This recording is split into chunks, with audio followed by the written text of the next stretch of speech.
नमस्कार, स्वागत है आपका ईटी नाउ स्वदेश पर। मैं हूं आपके साथ पूजा त्रिपाठी और आप देख रहे हैं हमारी खास पेशकश टैक्स मंत्रा बजट स्पेशल। मोदी सरकार का अंतरिम बजट 1 फरवरी 2024 को पेश होने वाला है। आम लोगों को उम्मीद है कि इस बार के बजट में वित्त मंत्री निर्मला सीतारमण कुछ खास ऐलान कर सकती हैं।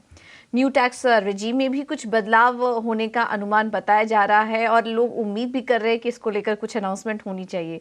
तो इस बार बजट में क्या ऐलान हो सकते हैं, इस पर हम लेकर आए हैं 3 एपिसोड की ये खास सीरीज आपके लिए, टैक्स मंत्रा बजट स्पेशल, जिसमें हम बजट के पहले ये जानने की कोशिश करेंगे कि इस बार बजट में टैक्स से जुड़ी घोषणाएं क्या हो सकती हैं और हर बार की तरह वित्त मंत्री से आम आदमी क्या एक्सपेक्ट कर रहा है, उनकी क्या मांग है, ये भी बात हम इस शो के जरिए वित्त मंत्री तक पहुंचाने की कोशिश करेंगे।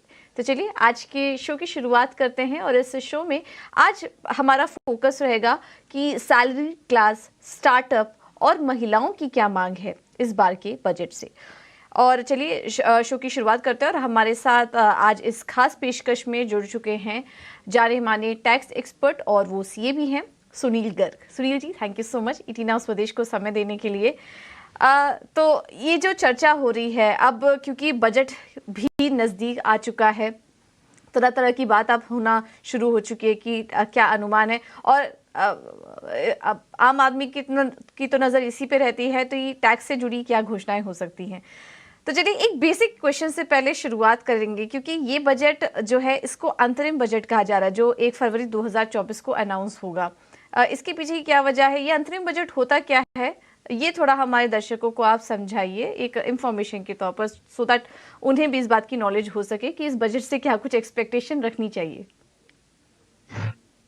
देखिए पूजा जी, अंतरिम बजट का मतलब ये होता है क्योंकि सरकार को इस बार चुनाव में जाना है और बजट 1 फरवरी को पेश किया जाता है हर साल। तो सरकार अपना लेखा जोखा पेश करती है अगले साल के अपने खर्चे और इनकम का। अब चूंकि बीच में चुनाव है तो सरकार 1 साल का लेखा जोखा तो पेश नहीं कर सकती। चुनाव के बाद कौन सी सरकार आती है तो उसका प्रेरोगेटिव होता है कि वो अपना बनाए। तो इसलिए जब भी इलेक्शन होता है तो 2 बजट आते हैं, आपने देखा होगा। एक 1 फरवरी को आएगा, 1 जुलाई के महीने में आएगा। अब चूंकि सरकार को कैपिटल अकाउंट से पैसा निकालना है, गवर्नमेंट ऑफ इंडिया फंड से पैसा निकालना है, तो अगले 3 महीने के लिए वोट ऑन अकाउंट, इसको हम कहते हैं अंतरिम बजट, कि अगले 3 महीने का जो सरकार का खर्चा है वो कहां से निकालेंगे। तो 1 फरवरी को 3 महीने का बजट हम पेश करते हैं, तो इसलिए उसको अंतरिम बजट भी कहा जाता है। और पूर्ण बजट आएगा जुलाई में, जब चुनाव के बाद नई सरकार बन जाएगी, नई लोकसभा का गठन हो जाएगा, तो इसलिए इसका नाम अंतरिम बजट है। लेकिन वैसे तो ये वोटर अकाउंट है अंतरिम में, पर सरकार को चुनाव में जाना है, अपने वोटरों का ध्यान रखना है, तो इसमें पॉलिसी डिसीजंस की भी बहुत ज्यादा उम्मीदें की जा रही हैं इस बार। और माननीय वित्त मंत्री जी के लिए अच्छी जो खबर है वो ये है कि 10 जनवरी का जो डाटा आया है डायरेक्ट टैक्स कलेक्शन का, वो कि 14,70,000 करोड़ की डायरेक्ट टैक्स कलेक्शन हो चुकी है, जो कि पिछले साल से लगभग 20% ज्यादा है। यानी वित्त मंत्री जी के पास में एक रूम अवेलेबल है मध्यम वर्ग को राहत देने के लिए, महिलाओं को राहत देने के लिए, स्टार्टअप को राहत देने के लिए और विशेषकर सैलरी एम्प्लॉय को राहत देने के लिए एक रूम उनके पास आ गया है। तो ऐसी उम्मीद की जा रही है कि कहीं ना कहीं अपने वोटरों के लिए और इस क्लास ऑफ टैक्स पेयर्स को लुभाने के लिए सरकार कोई घोषणा कर सकती है। बिल्कुल।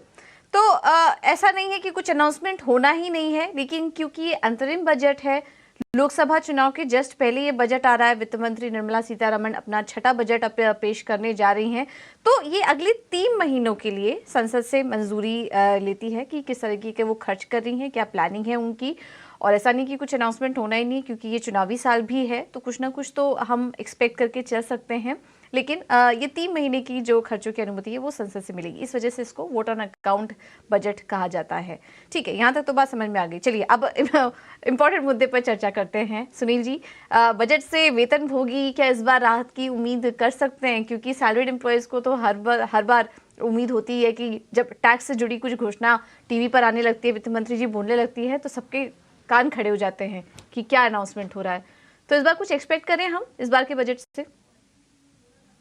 तो उम्मीद कर सकते हैं पूजा जी। और आपको ध्यान होगा जब हमने पिछले साल प्री बजट किया था तो हमने वित्त मंत्री से गुहार की थी इसी शो के माध्यम से कि सैलरीड एम्प्लॉइज को स्टैंडर्ड डिडक्शन नए टैक्स रिजीम में आप दे दीजिए, क्योंकि उनको बहुत जरूरत है इस बात की और हमारी बात को सरकार ने मान लिया था। दूसरा एक परिवर्तन किया था और आपको पता होगा कि सरकार ने इस साल से यानी बजट जो 24-25 का जो असेसमेंट दे रहा है 23-24 फाइनेंशियल ईयर से नए टैक्स रिजीम को डिफॉल्ट रिजीम कर दिया है। यानी अब जो हम 31 मार्च के बाद रिटर्न फाइल करेंगे उसमें नया रिजीम तो होगा डिफॉल्ट और आपको अगर चुनना है पुराना चुनना पड़ेगा आपको। ये बहुत बड़ा परिवर्तन है। और सरकार ने पिछले बजट में घोषणा और की थी बड़ी चतुराई के साथ में। आपको पता होगा ये कहा था कि 7 लाख रुपए तक की इनकम को हम एग्जाम कर रहे हैं नए टैक्स रिजीम में। यानी हमने कहा था कि साहब जो एटीसी की 1.5 लाख की छूट है और 50,000 की एनपीएस की छूट है 2 लाख, तो उसको या तो बहाल कर दीजिए आप सैलरीड एम्प्लॉय के लिए, या सरकार ने उसको घुमाकर ऐसा कर दिया कि बहाल तो नहीं किया एटीसी को, लेकिन एक काम किया कि 2 लाख रुपए की इनकम का स्लैब बढ़ा दिया और वो 87A में रिबेट देती थी 12,500 से और 25,000 उसको रिबेट को कर दिया था। लेकिन उसमें एक दिक्कत ये आ गई है, जो अभी भी नई स्कीम को अट्रैक्ट नहीं कर पा रहे हैं, नई रिजीम को लोग नहीं जा रहे हैं, कम जा रहे हैं, उसका कारण ये हाउसिंग लोन की छूट इसमें नहीं मिल रही है, एचआरए की छूट नहीं मिल रही है। और आपको पता होगा सैलरीड एम्प्लॉइज में पूजा या तो उनको हाउस रेंट अलाउंस मिलता है जो कि सैलरी का बहुत बड़ा पार्ट होता है, बड़ा कंपोनेंट होता है, या ज्यादातर लोगों ने अपना एक flat 2 room 2 room 3 room flat ले रखा है, उस पर हाउसिंग लोन ले रखा है, उसकी इंस्टॉलमेंट उसका इंटरेस्ट वो डिडक्शन के रूप में क्लेम किया करते थे। पर बड़े मजे की बात है कि नई रिजीम में दोनों में से कोई छूट उसको नहीं मिलने जा रही है। मुझे ऐसा लगता है वेतनभोगी कर्मचारियों को एक रिलीफ देने के लिए इस पर कोई परिवर्तन सरकार ला सकती है, या तो सेल्फ ऑक्यूपाइड प्रॉपर्टी पर 2 लाख की छूट को बहाल कर दे नए रिजीम में, या एचआरए में कोई ऐसी छूट दे दे ताकि जो सैलरीड एम्प्लॉई हो उनको एक रिलीफ, एक राहत महसूस हो सके। बिल्कुल नई टैक्स रेजिम में, और हमने काफ़ी बार चर्चा भी की सुनील जी, मुझे याद है कि न्यू टैक्स रेजिम को अब सरकार ज़्यादा से ज़्यादा बढ़ावा देने की कोशिश करेगी। इस वजह से वो डिफ़ॉल्ट कैटेगरी में आ चुका है। अगर आपने कुछ चुनाव नहीं किया है तो बाय डिफ़ॉल्ट आप न्यू टैक्स रेजिम का पार्ट बन चुके होंगे। ये काफ़ी लोगों ने पिछली बार ये अनुभव भी किया कि वो सिलेक्ट नहीं कर पाए, न्यू टैक्स रेजिम का पार्ट बन गया और अब उनको समझ में नहीं आ रहा है कि उनकी टैक्स प्लानिंग किस तरीके से करें, क्योंकि उनमें काफ़ी लोगों ने लोन लेके रखा है, एचआरए भी लेके रखा है, काफ़ी सारे इन्वेस्टमेंट्स भी करके रखे हैं, लेकिन क्योंकि चुनाव वो सही समय पर नहीं कर पाए इस वजह से वो न्यू टैक्स रेजिम का पार्ट हो चुके थे। लेकिन अब उम्मीद कर रहे हैं, क्योंकि सरकार की तो यही कोशिश है कि न्यू टैक्स रेजिम को में ज़्यादा से ज़्यादा लोग जुड़ें, तो इसको आकर्षक बनाने की कोशिश भी सरकार की रहेगी। और एचआरए बहुत इम्पॉर्टेंट एक कैटेगरी होगी जिसको लेकर के घोषणा होनी चाहिए और न्यू टैक्स रेजिम में इसके बारे में चर्चा भी होनी चाहिए। चलिए उम्मीद करते हैं कि बिल्कुल यहाँ पर बदलाव हो। लेकिन अब स्लैब, सुनील जी, बजट में क्या इनकम टैक्स स्लैब को लेकर कुछ बदलाव होने की संभावना है इस बार? मुझे लगता है कि सरकार और विशेषकर वित्त मंत्री जी शायद इस बारे में जरूर सोच रही होंगी, क्योंकि पिछले 1-2 सालों में जो महंगाई की दर है वो इन्फ्लेशन 5 से 6% रहा है और स्लैब 2.5 लाख ही है बहुत सालों से। पिछली बार नई रिजीम में उसको 3 लाख किया गया था और बहुत बड़ी मांग ये मध्यम वर्ग की है। और मैंने बताया ना, क्योंकि इलेक्शन करीब है और मध्यम वर्ग कहता है कि कम से कम 5 लाख रुपए तक की रिबेट या स्लैब बढ़ा दिया जाए ताकि एक राहत महसूस हो मध्यम वर्ग को। सरकार ने काम तो किया था कि 87A में वो छूट दे रही थी 12,500 रुपए की, लेकिन उसका इफेक्ट ये आता है पूजा कि जैसे ही आप 5 लाख से क्रॉस करते हैं आपकी टैक्सेबल इनकम, आपको पूरा टैक्स देना पड़ जाता है। यानी 5 लाख रुपए है तो आपको कोई टैक्स नहीं है, लेकिन जैसे ही 5,10,000 भी होता है आपको, तो आपका टैक्स 14,000 रुपए बन जाता है। तो ये एक बहुत बड़ी एनोमली है। तो हमें सरकार से बार बार हमने आग्रह किया था कि इसको इन्फ्लेशन के साथ में, जैसे आप कैपिटल गेन में इन्फ्लेशन का इफेक्ट देते हैं, तो स्लैब में भी इन्फ्लेशन को जोड़कर मध्यम वर्ग को एक राहत दी जाए और इसको 5 लाख की लिमिट कर दिया जाए ताकि वो अच्छा हो जाए, ठीक हो जाए, सहूलियत हो जाए। तो ये कुछ बदलाव हो सकते हैं अगर स्लैब की बात करें तो। सुनील जी, एक सवाल होगा, ये सेक्शन 87A क्या है? इसके बारे में थोड़ा जानकारी दीजिए हमारे दर्शकों को कि क्या हो सकता है। और अभी हम इनकम टैक्स स्लैब की बात कर रहे थे, ये टैक्सेशन इनकम के स्लैब में भी क्या कुछ बदलाव होने की उम्मीद है इस बार? बड़ा अच्छा सवाल किया आपने पूछा। मुझे ऐसा लगता है, देखिए 87A में क्या किया था सरकार ने, ये कहा था कि 5 लाख रुपए की इनकम, अगर पुराने स्लैब में आप 5 लाख की इनकम, पूरे 5 लाख, 5 लाख 1,000 नहीं, तो आपका टैक्स बनता है 12,500 रुपए, और धारा 87A में उस 12,500 रुपए को छूट कर दिया। यानी अगर आपकी इनकम पूरे 5 लाख है, 4,99,000 रुपए है, तो आपको कोई टैक्स नहीं देना पड़ेगा। लेकिन जैसे ही आप 5 लाख क्रॉस करेंगे, 5,10,000 भी आपका हो गया, तो 12,500 प्लस 2,000 रुपए, 14,500 रुपए पूरा टैक्स देना पड़ेगा। यानी 10,000 रुपए की इनकम बढ़ी और टैक्स आपका 14,500 रुपए बढ़ गया।